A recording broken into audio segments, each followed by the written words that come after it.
The topics and opinions expressed in the following show are solely those of the host and their guests and not those of W4CY Radio, its employees, or affiliates. We make no recommendations or endorsements for radio show programs, services, or products mentioned on air or on our web. No liability, explicit or implied, shall be extended to W4CY Radio or its employees or affiliates. Any questions or comments should be directed to those show hosts. Thank you for choosing W4CY Radio. Welcome to Life with Open Pages Publishing. We all have a purpose in life. Sometimes we just need a little motivation to point us in the right direction. This show is designed to help you create the life you were meant to live. I'm your host, Michelle Spikanis. My goal is to motivate you to make simple life changes so you can experience a life with meaning, direction, love, and peace. Now let's start the show. Hello, and welcome to another episode of Life with Open Pages. I'm your host, Michelle. So tonight we're going to talk about the fragrances that we come across in life. You know, your laundry may smell like a mountain breeze or a fresh meadow after washing, but those seemingly delightful aromas may be as deadly as cigarettes. You know, many household products contain some type of fragrance, but they don't have to be listed due to trade secret policies. My guest, Zorica Denton, will inform us on what's really in household and personal care products and what consumers should steer away from. Please welcome to the show my guest, Zorica Denton. Hi, Zorica. Thank you for having. Hi, Michelle. Thank you for having me. Oh, I'm so glad you could join us. So tell us about yourself. Well, I'm originally from Europe. It used to be Yugoslavia, and I am from Serbia, which is now separated. I lived in England and Italy, and now I live here in the United States. I recently designed a line of bath and body products without any chemicals because I got really sick through the exposure to fragrances. And I run my own company called Zorica of Malibu. And I'm also writing a book on chemicals in fragrances because I feel the public really needs to be aware what there is in the products they use in their homes, on their family, and on themselves. Now, I understand, were you a model at one point? Yes, I was in Italy and London, yes. Okay, and tell us about that. Milan and London. Yeah, I worked as a model. I started when I was age 17, and then in Milan, and I moved to England when I was 19, and then till I was about 30 years old, then I came to States. And I wanted to pursue my career here. However, it was much more harder than I thought because I was totally new and I was already in my 30s. So I decided to get a job. I started working as a fragrance model. Where I was spraying a fragrance for one of the big cosmetic companies. That's when I really got sick after a couple of years of doing that job. And okay, so when you said you got sick, can you describe some of the symptoms that you started to have? Well, it started, first of all, I started getting headaches. Then I started feeling lightheaded. And my throat will get sore and will last for weeks. I couldn't get rid of it. Sometimes I noticed I wasn't sleeping very well. I felt more anxious than normally. Mm-hmm. There were times I felt like I was really going to throw up. That's how it just made my stomach turn, that they actually being in the presence of those smells. And I realized, and I actually noticed when I was away from working, I was feeling much better. But when I returned back to work, my symptoms seems to get worse. And after about a few months later, I just had to quit a job. Once I quit a job, I noticed a couple of months afterwards, most of my symptoms are gone, except I had a pain in my stomach that stayed with me for a long time. And doctors couldn't figure out who it was. And then one day when I was in my office doing some work, suddenly I felt this extremely sharp pain in my stomach. My son rushed me to the hospital. We got into the emergency. They looked at me. They couldn't even find my pulse. My skin started to look almost like purplish. And they rushed me in. They did the MRI, and they found in my stomach there was a liquid. And they said, we have to operate on you right away. If we don't, you're not going to survive. And if we do, we don't know if you're going to make it. It was a really scary experience at time in my life.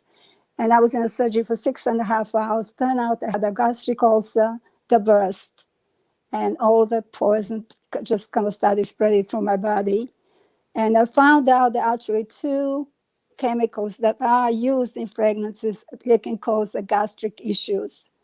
And that might not be the case, but however, I feel like I was perfectly healthy before I started working on this job. I never had any issues with anything. Suddenly, I started having these problems, asthma, sore throats, and the worst thing obviously was when I found out when I ended up in an emergency and having to have a surgery and barely made it through alive. Sure. And wow, I can attest to that for sure. Being a nurse, I've seen a lot of surgeries that, people just, they're lucky to be here, Now I understand when you said you were a fragrance model, were you wearing the same perfume every day, or were you having to wear different ones throughout the day, or how did that work? I actually had to go to the store, in most of the department stores, and I had to spray the perfume to make customers smell it. As I was spraying, I was inhaling all the time, all that smell of the fragrance. A lot of time, obviously, will land on my clothes, on my skin. So I was totally exposed to it like 5 days a week, 4 hours a day.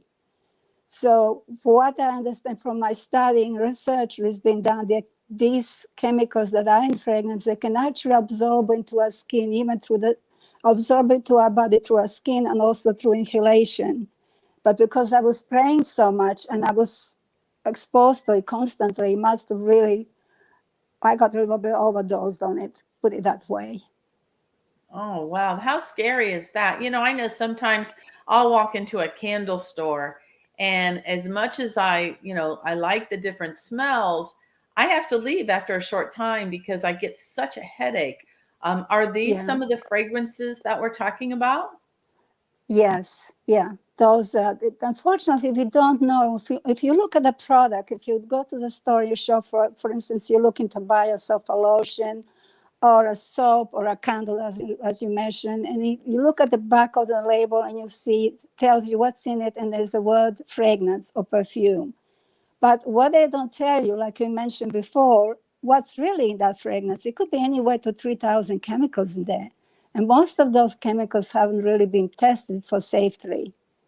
It's only recently that a lot of agencies the agency of breast cancer partnerships, they did a big research and testing on the labs. And there is an article called Right to Know, and it's on the website. Everybody can access it. It gives you all the details of what their finding was, and it's really shocking, to be honest, what they found with some of these fragrances. It's a list of products they tested, what they found is all described in there.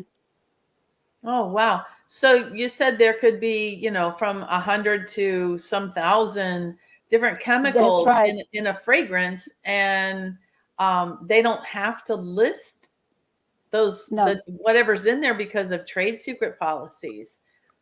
That's kind of Yes, scary. it is. It is. It's very scary, actually. And the sad thing, most of us we are not aware of that. I mean, I wasn't. I didn't know till it actually affected me. Then I started doing research and studying and finding out all this information because I had no clue. I mean, I used to love wearing the perfumes and buying things that smell. But what the sad thing about most of us don't understand, they actually accumulates in our blood, in our fat tissue. Most of those chemicals are cumulative. Over a period of time, it could take any time, it can just hit you suddenly. Because that's what happened to me. I was working for first year and a half and I was okay. Then suddenly I started to have all these symptoms. So you said that it actually accumulates on our skin. Yes. Even if we And shower, it's still there, correct? no, actually accumulate goes in through our skin, through our pores, into our blood, into our cells, and into our fat tissue. And that's where it accumulates inside our body in the fat tissues. Oh, That's where they wow. accumulate. Yeah. Right. So, okay, so we talked about perfumes and those fragrances. What about household cleaners? I mean, I know, everybody says when you're cleaning the shower, don't stand in your bare feet because I know things are absorbed through the feet into your body. What are some Right. other things that we need to know about household cleaners? A lot of cleaners, like for instance, the things that you use to clean the floors or the windows or the bathtubs or anything that or you're using them to clean your glass, mirrors. A lot of those cleaners, if you look at the back, make sure it has no fragrance or perfume in it, because if they has it, that's no good. Shampoo, it's the same thing in shampoos, candles, lotions, soaps. Obviously, in regular fragrances, if you use just a plain fragrance, they definitely have all those things. I would just say, really, truly, just look at those labels. And if it's something there that you don't understand, you see the ingredient, you can always go online, Google it, you'll find all the answers you need. There's so much information then available, and we know where to look for it. Hmm. So, who is affected the most by all of this? I would say that most vulnerable are, I would say, pregnant moms and young children, and also the teenage girls. They're the most vulnerable because some of those chemicals actually affect our hormones. They're very carcinogenic. It can really, for men, what can create in men, it can create actually affects the sperm count. In women, some women might have a problem getting pregnant. They actually, when they did a study, they found some of those chemicals in mother's milk and also in the cord or little baby. They found some of those chemicals. Wow, that's pretty That's how scary. it Wow. is. It's actually very scary. There is some information there, and you read, you think, oh my God, is this really possible? But this is all the research done for really, really well Yeah. recognized group, like environmental working group. There Mhm. is a Women's Voices for the Earth, and there is, of course, Breast Cancer Partnership that they're really in on it all the time. They're always doing different articles. And like I said, recent one, Right to Know, it's a really good one to read, the report. It has everything we need to know. Okay. So, what kind of let's see, what kind of time frame are we looking at? Say, when you talked about kids and teenagers, what kind of time frame are we looking at before they could start to see any kind of symptoms if they're going to have symptoms from this? It depends if they are exposed most of it since they were babies, you will notice, for instance, and even happening, already is happening, the young girls now, there's some of those girls in puberty are 9, 10, 11 years old, which is so early. It's because the hormone is so disrupted.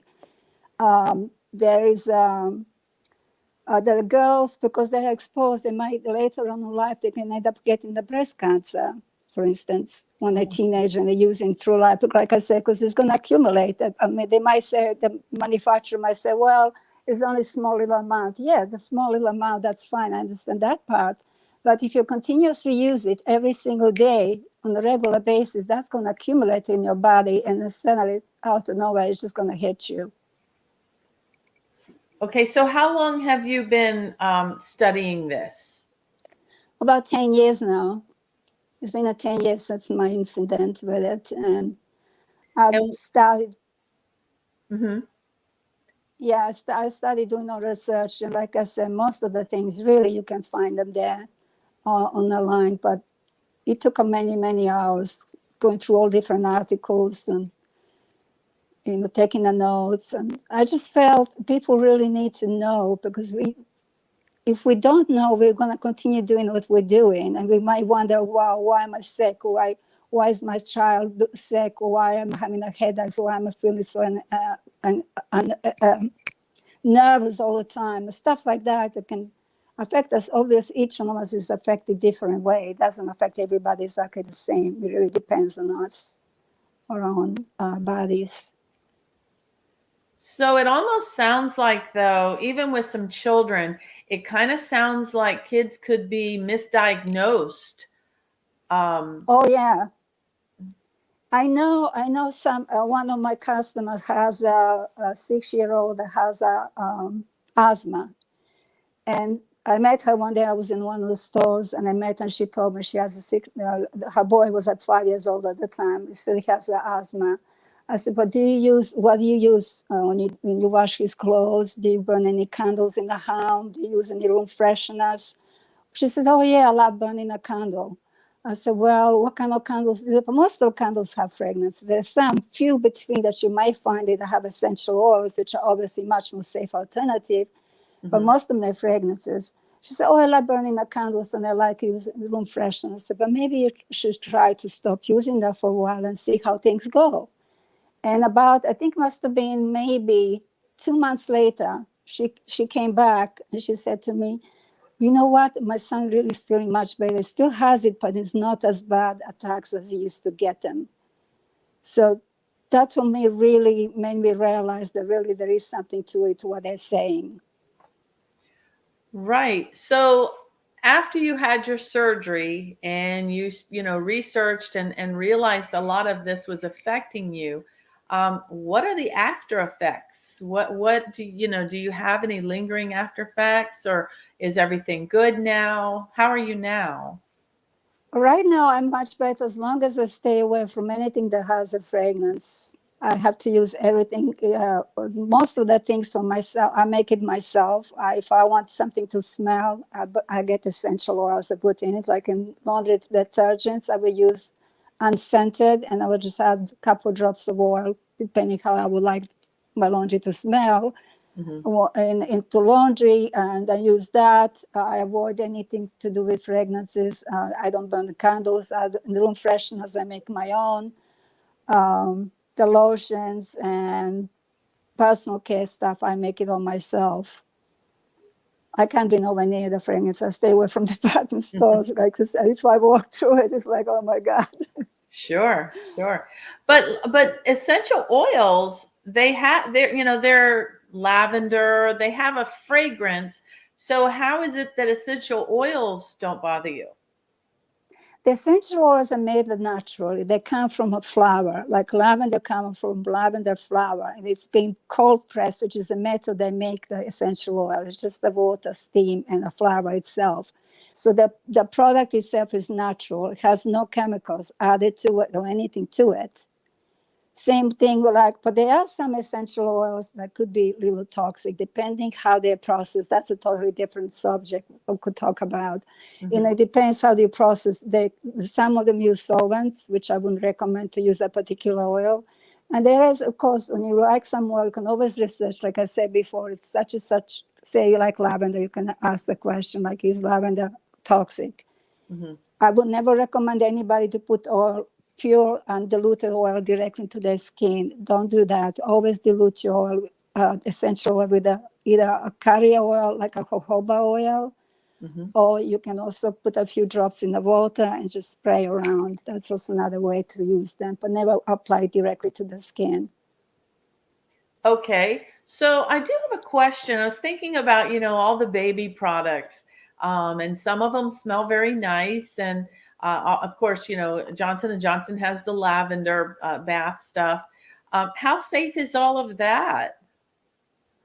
Like I said again, it's very important for a consumer to look at the label. If it says fragrance and it says lavender, just stay away from it. If it says a perfume, I would stay away from it. If it says 100% pure essential oil, then I say it's great. Use it. I have a granddaughter. I make all her products for her myself. They don't buy anything on the market because there's a lot of products, kids products actually on the market that are not that great, and I wouldn't let her use it. But like I said, we just really have to look at those labels. It's very, very important to take a few minutes. And what I have noticed recently when I go to the store and I look at the product, right on the front, it says, no parabens, no sulfates, no this, no that, no the other. And I look at the back of the label, it says fragrance. But guess what? If it has a fragrance, it definitely has all those things that tell you that it's not in it. So we have to be really, truly, very, very conscientious when we buy products. Sure. Because isn't it true, I guess, that even though it says no parabens and stuff, there still could be a very small, minuscule amount of something in there that they say that's not in there. That is true, especially if they listed the fragrance in a label. Definitely, I can guarantee you there's definitely parabens in it. If it has a fragrance on the label, it has those parabens. Is that something that has to go hand in hand? I don't understand that part there. Okay, so they say on the label it says no parabens. Mm-hmm. And then you look at the label and there's a fragrance inside the product. But every fragrance contains parabens. So in other words, what they're saying is not exactly true. That's what I'm trying to say. I'm sorry, am I making a sense? Oh, I understand it now. That's very interesting. That's Yeah. wow, very deceptive. It In can a be way, very yes. Yeah, it could be very deceptive. I'm not saying they're doing that intentionally. sure. The truth of the matter, they might not even be aware of themselves. They might not even know what really is in those fragrances they're putting in. Sure. I mean, who knows? I would hate to say yes, they're doing it intentional because I don't know that. I hope not. Mm-hmm. But it could be that they don't have no idea like we don't. Sure. So let's go back to the symptoms. I know asthma. Asthma's huge because again, Yeah. it's your lungs, and anything that restricts your lungs can hurt you. But what other symptoms could we be looking at? Okay, look for like for instance, you might be feeling lightheaded, a little bit dizzy, lightheaded. You have a headache. You might feel a little bit confused about things like you're driving, you suddenly can't remember where you are. That happened to me many times. You could be having a sore throat on and off. You could be having a really hard time going to sleep at night. Those are the symptoms I experience personally. Wow, So that's really something because all of yeah. that you mentioned can be something else. It could be a cold coming on. It could be stress. It could be many different things. So it's really eye opening to know that there's something else now we need to be looking for. So for example, when I clean with Clorox, I mentioned Clorox earlier. It's supposed to have a lemon smell, but I tell you what, you can't mask Clorox any way you look at it. And they No. say to, ventilate the area well before using. And to me, that's like a dead giveaway that the product's not safe. I mean, yes, it works and it cleans well, but if you're not breathing very well afterwards, it's not a good sign. Definitely not. I would say no. But there are so many simple things like at home. I don't use any of that stuff to clean for instance, when I clean my windows or my table, any glass, I would just make a mixture of water, white vinegar, and some squeeze of regular lemon juice in a spray bottle. Shake it. It can clean lots of things. It can clean your countertops, your glass, your mirrors. Cleans everything. It really leaves it nice, sparkly clean. And that's something you can do it at your own home. You don't have to buy any of that stuff. In fact, the book I'm writing, I'm giving a lot of do-it-yourself things that could be done at home that you can do to avoid all that. Okay, well, we're going to take a little break, and when we come back, we're going to find out some more about those safe alternatives. It's time for a short break, and when we come back, we'll continue our conversation. At Open Pages Publishing, we offer coaching, marketing packages, and other professional writing services such as a resume, articles, copywriting services, press releases, social media, and blog posting. For more information, email us at info@openpagespublishing.com. And now back to our show. Okay, we're back, and we were talking about how all these fragrances can be worse than cigarettes. We're about to talk about some alternatives, some safe alternatives. Zorica Denton is my guest. Zorica, inform us on some safe alternatives. I know you just talked about cleaning the windows with vinegar and maybe lemon, a little bit of water. Give us some more examples.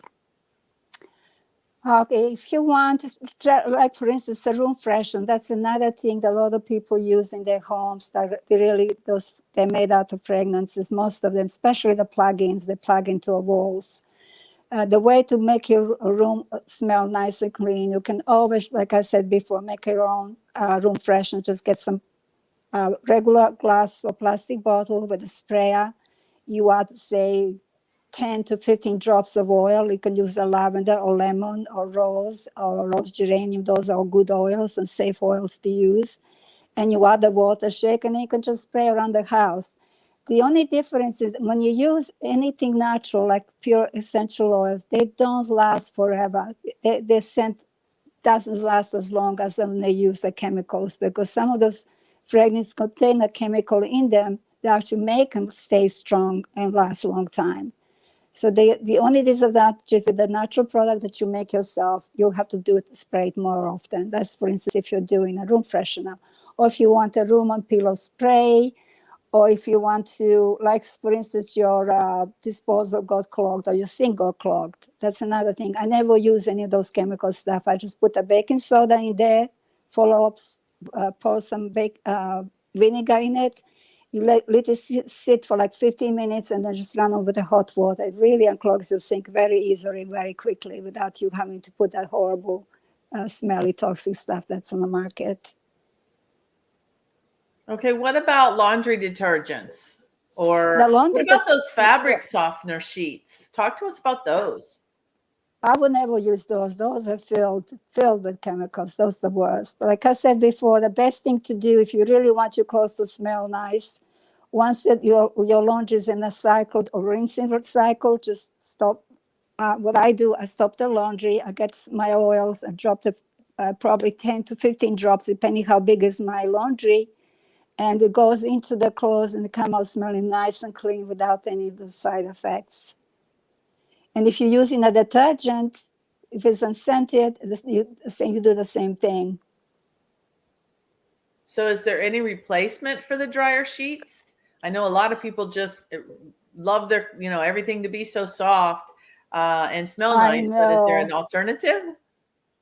So to be honest, so far I haven't seen anything. There might be something on the market. I'll keep looking, because if I see something, I always like to mention.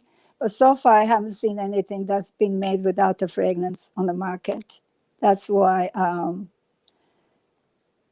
I wish there was other way to figure out how to make the clothes softer, but I do know how to make them smell better. Yes. And there must really be something in those dryer sheets, because you can actually take them. We have a lot of, I don't know how you have where you are, but here in Florida, we have a lot of like love bugs and stuff that hit our cars at certain times of the year. And you can actually take those dryer sheets and wet them a little bit and rub them over all those areas on your car where that love bug hit, and it removes all of them. So I know there's Oh, something wow. in it other than something to just, make your laundry smell good. But that is true, Misha. Like I said, just turn the package over and read and see what's in it. It will tell you. Yeah, So what that will tell you. what are some other safe alternatives? Okay, let's see. The other safe alternatives would be, depending what you want to do. Like if you are let's see, what do we do else in the home? Clean up windows, mirrors, counters. If you want to clean your furniture, for instance, the way to do it, you can use a little bit of orange essential oil. Just dip it a little bit on your cloth and just gently wipe it on your furniture and then polish it over with a dry cloth. What Do you else is mix a there? carrier oil with that? No, I don't. I personally don't. I just get a nice soft cloth. It'll be a good idea actually to put probably some carrier oil. You can do either olive oil or you can do safflower oil with it. Oh, okay. You can do that. And if you want it to have a smell, then add the drops of the essential oil. Interesting. Yeah. Interesting. Because that will make your wood nice and clean, but it won't be that after smell that you get from a regular wood cleaner or when you rub it on a wood, it's always a very, very strong smell. At least that's how I find it. Hmm. And what about our floors? The floors actually the same thing. I mean, the floors, the way I clean my floors, I just put the vinegar, the baking soda into the bucket, and I put a little lemon, I squeeze fresh lemon from the juice from fresh lemon, and I just dip in my thing and I just wipe my floors. It cleans it really nicely, and you have a nice, clean, fresh smell afterwards. Wow, that's nice. So you mentioned at the very beginning about you're writing a book right now. Tell us about the book. Oh, the book is basically about what we were talking about toxic chemicals in the products and my experience. And of course, I am interviewing several people to give me their stories and their experiences in it. But mostly, really, I felt very, very driven to write this book and get a message out there because people really, truly need to know. And the reason also why I said it's bad as the cigarettes, because you know that a lot of those chemicals are actually inside the tobacco. That's what makes tobacco smell good. And they are actually addictive, just like a cigarette smoke. Some of those fragrances are very addictive. And how did you learn about that? I do through my research. Yeah, Wow, that's really scary. See, I don't think tobacco I smells know. good myself, but I know that there I don't are. think What so about the either. vaping? What about that? I don't know much about the vaping, to be honest with you. Okay. I don't. I don't know much about that. Because man, that stuff comes in every fragrance possible that you could think Oh of. And well, yeah. Well, that's probably if it has a fragrance, I would say just stay away. right. Please stay away from it. Yeah, definitely. And when is your book supposed to be out? Probably in the spring of 2022. Wonderful, wonderful. Yeah. So it's going to have as stories from other people. It's going to Yes. have like some of the tips you gave us on safe alternatives, correct? Yes. Yes. Okay. And signs and symptoms to look for. Can you share with us Yeah. one of the stories? There was actually one day I was in one a really prestigious health food store in LA. I live in Malibu, California, and Los Angeles, very close by. So I was in the store. There's a young lady walking in, and I was trying to promote my lotion that I just made. I said to her, "Would you like to try some of the lotion?" She said, "Oh no, I can't. I can't." She said, "I can't stand any smell." I said, "What kind of smell can't you stand?" She said, "They give me a headache. All those smells give me a headache." I said, "Tell you what, let me just put a tiny little bit on the back of your hand, and you can just take a little nip and tell me if it's bad. We wipe it off." She smelled. She said, "Oh, that smells pleasant. What is it?" So I explained to her. I said, "Look, this is made with essential oils, and that's why it's not bothering you. It's not as strong as a fragrance." Mhm. And she was really, really, really delighted to learn about. She said, "I thought all the smells were bad." She said, "I just ate from the smells, period, because I'm so allergic to it." Oh, I am too. So Like I said, going into a candle store, I could never go into a perfume store where they just sold perfume like in some of the malls. Oh, yeah, and I am one of those, someone's practically chasing you down the mall saying, try this fragrance. And I'm like, I'm allergic. No, I can't. I'm allergic. Oh, I know. But I have a very good friend that she had a breast cancer recently. Fortunately, thank goodness she's okay. But she used to use all these fragrances. Every time I saw her, she just used to smell so strong. I couldn't even get into her car with her. I warned her over and over again. I said, "Look, you know what happened to me? You don't want to happen the same thing to you." She just said, "Oh, no, that's a bunch of, I don't believe in that." And then about 2 years ago, she was diagnosed with a breast cancer. And they did a test afterwards to find out what caused it. And they found two chemicals in her test that actually are inside the fragrances they use inside the fragrance, two chemicals. Now, I'm not saying that those are two chemicals who made her sick, but I'm sure it contributed quite a great deal to it. sure. And it really does make a lot of sense because, you know, I work in a school with young children, and there are so many asthmatics now, and Yeah. you wonder why such the increase in so many asthmatics, and it just makes a lot of sense now because everything has some kind of fragrance. Parents have perfume that they put on every morning or some kind of lotion, and of course they're in the car with the child on the way to school, so they're inhaling it, and yeah, it just makes Yes. a lot of sense. So when you talk about lotions, I know one time I read a story that all somebody used as a lotion was olive oil, and I thought I would feel like a grease ball walking around. I mean, so I would be afraid to sit on anything or touch anything with olive oil all over my skin, you know. So tell us about some of your products. You have your company, Zorica of Malibu. So tell us about some of your Yeah. products. Oh, I have a shower gel bubble bath, which is you can use it for both. And I have a lotion, and also I have a sugar scrub.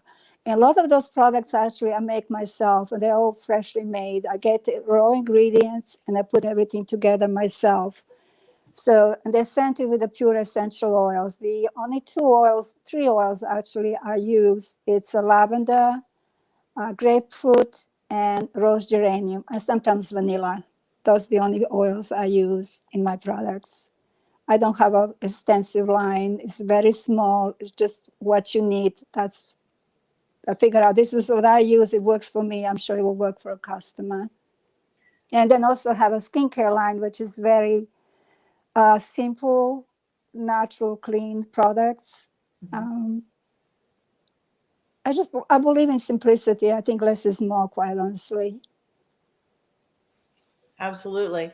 So, with your fragrances, is there a shelf life to them? I mean, are you having a hard time keeping them fresh, or you don't have to tell us your trade secrets, but I'm just kind of curious how that works. You mean that when I make a product? Yes. The shelf life for the products are normally anywhere from 6 months to a year. Oh. Because if I use jojoba oil, which I use a lot, it's a very natural preservative. I use that in my lotions. That's a really natural preservative. It does preserve a product anyway. I recommend to keep it in a cool place, not in the heat. Mm-hmm. Um, and the face cream can last you definitely for a year. The lotion and sugar scrubs, I would say 6 months shelf life. Which probably we shouldn't keep anything past that, anyways. I know. No, we shouldn't. Yeah, a couple weeks ago, I picked up a perfume that I had to spray it on me, and it just came into my mind that Michelle, you've had this perfume now for like 2.5 years. You probably shouldn't be using it. I immediately threw it in the trash because I thought, your skin does absorb this. But I thought, wow, how many people keep stuff around for 2 or 3 years, and the fragrance and the chemicals in it, and who knows what it's doing to you. So I do know, like, things like your makeup, you're only supposed to use them for 6 months at a time. But Yeah. I know at times I've had, mascara in there for 2 years, and I've had to pitch it and never used it. So, so I know that goes to say, with even with a lot of cleaners, I mean, you can clean and you're still going to have these harsh smelling cleansers. You could have them around for a long time if you live by yourself. And, so I think it's really important to talk about shelf life of products. Have you run into any of that when you were a model for perfume? Did they ever say what a shelf life was for a perfume? They say that up to 2 years. That's normally that most of the products that you find in the stores, they would say the shelf life is 2 years. So I don't know. That sounds an awful long time for me personally. I think 6 months to a year. That is even stretching it. If you really want a fresh product, that's why I always make my own products. When somebody orders a product from me, they get it fresh. I make it just as I get the order. I make a product and then I ship it. I don't have it made sit in a warehouse for months and months before it gets shipped to them, because if it's a purpose and you want something that's fresh. Sure. I totally agree. And you mentioned jojoba oil. One time I burned my hand really bad, and someone said, "Oh, get you some jojoba oil." So of course I didn't know how to spell it, and I went to the local store and I said, "Hey, I need jojoba oil," and it started with a Jojo, and I'm like, okay. So, but I tell you what, I put that on my burn, and I never had any stinging, anything. And I know one time my kids got sunburn, and I put that on their sunburn, and I mean it instantly took it away, that stinging and hot and burning sensation. So, jojoba oil used with essential oils, I mean it's a win-win for Oh, sure. oh yeah, absolutely. I mean, I make two perfumes and both perfumes I use jojoba oil as a carrier oil, because it's a great oil. It can last a long time. It can preserve your product a long time, and also actually absorbs into your skin because it's easy to absorb oil. It has the molecules that are very small. They can actually absorb into the cell versus just sitting top of your skin. What about coconut Yeah. oil? Coconut oil is good too, but you have to get a fractionated, which is a kind of comes like a liquid. It looks almost like a regular oil. That's a good oil, but you have to kind of use it sparingly because it doesn't absorb as fast as the jojoba oil does. At least that's what I found. Oh, that's interesting. So what would you use coconut oil for? You can use them in the products, like if you're making a lotion or a body scrub or body butter or something, because it is hydrating. It's really good for our skin. You just can't use too much of it. At least that's my experience. And what other oils have you used, or do you use in your products? I use jojoba oil. I use the grapeseed oil, organic olive oil, sometimes safflower oil. Those are good oils for the skin. And again, you have to know how much you put in. You don't want to overdo it. It has to be the right measurement of them. Sure, sure. So, okay, so when we talked about the babies, we talked about the kids with the asthma, the teenagers. What about the elderly? They use a lot of lotion, a lot of Yeah. creams on their skin, um, and that can't be good. No, it isn't. I actually have one of customer. She's been with me for a long, long, long time. She had a really bad eczema on her skin, and she couldn't get rid of it. I mean, she went to dermatologist. They gave a bunch of stuff to use it and rub on her skin, and she just couldn't get rid of it. And one day she came into the store. I was in there. We started talking. She told me, she said, "I have a really bad eczema. I don't know. I tried everything. Nothing seems to be work." So I said to her, "What do you use? When you take a shower or bath?" She says, "Oh, I use a regular soap." I said, "But do you know what kind of soap is it?" So I don't know. It just smells good. I said, "Okay, and what do you put on your skin?" She said, "Oh, I got some lotion that I use." Then I gave her some sample I had with me of my lotion that I give to customers when I go to store. And she took it home. And about 2 weeks later, she called me. She says, "You're not going to believe my skin looks so much better." She says, "It's still there, but it feels much better than it used to be."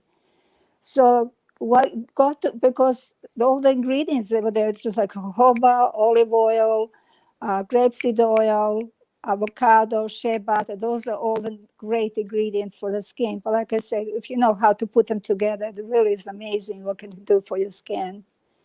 And she's a really happy lady now. She's been with me for almost 10 years using my lotion. She says she won't try anything else, which is kind of nice.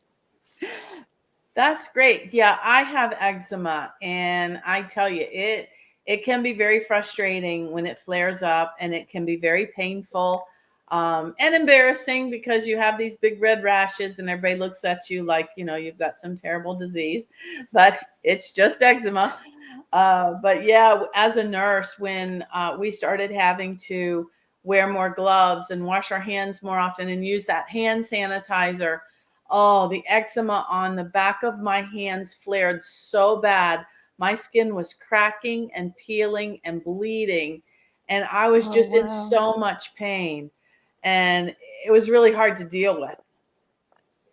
I I can just found some imagine, oils. yes.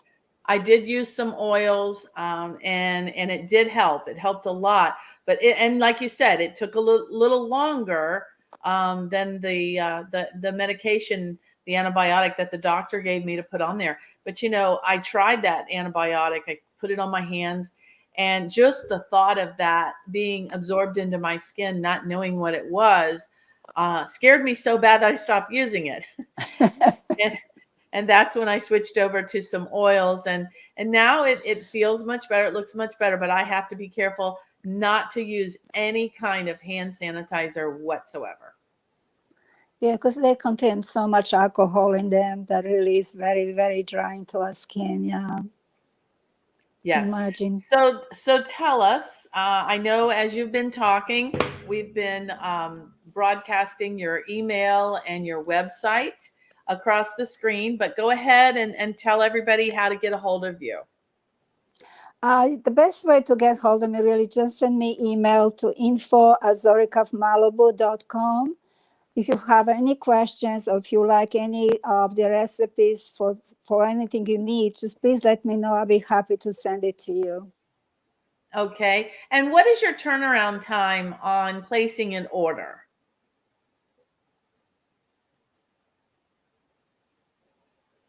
Did we lose you? I think we lost her. Okay, that's info@zoricaofmalibu.com. And her website is www.zoricaofmalibu.com. There she is. We lost you for I a know, I minute. know. I was just giving your website and your email and doing that all for you. Thanks, So Michelle. Zorica, we just have a couple minutes left. Is there anything else that you'd like for the listeners to know? Let me think. I would just say, really, be very, very, very careful when you purchase stuff for yourself, especially for if you have young children and if you're pregnant. Please be very careful what you put on yourself. Because honestly, because if you continue using other stuff, it's not good. Just care enough, love yourself enough to do the best for yourself that there is. I wish I knew then what I know now. I wouldn't go through a horrible situation. I almost died. So just be very, very careful and educate ourselves. Be our own advocate. We can't rely on somebody when they say something that is actually true. We have to do our own research to make sure what they say is actually is the truth. And look for that report. It's called Right to Know. It's on the website. If you Google it, it will come up. And please read, you'll see everything we discussed today, it's in there, and plus much more. Thank you so much for sharing with us tonight. I think I'm going to go throw everything with a fragrance away. So, because I tell you, wow, it's scary stuff. But thank It you so really much is. for being on the show. It was my pleasure. Thank you for having me, Michelle. You're welcome. You're welcome. Hey, if you'd like to be a guest or a sponsor on the show, contact me at info@openpagespublishing.com. This is Michelle Svikanis reminding you to start living the life you were meant to live. Start today.